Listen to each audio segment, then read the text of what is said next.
How to edit your Facebook avatar. In order to do that, head over and click on this icon right here. Once you have clicked on that, you can see right here your avatar. Click on this edit option just beside the avatar, and then this will load your avatar right here. So what you can do is you can change the style.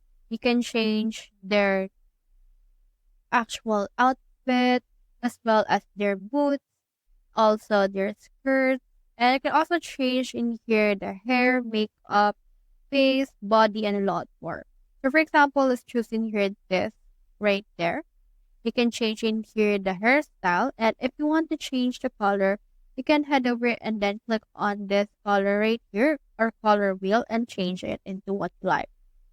Then you can also change in here the makeup as well. So you can change the lipstick, the face paint, and a lot more for this case.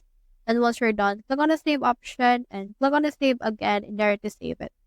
So that's how you edit your Facebook avatar. Hope we help.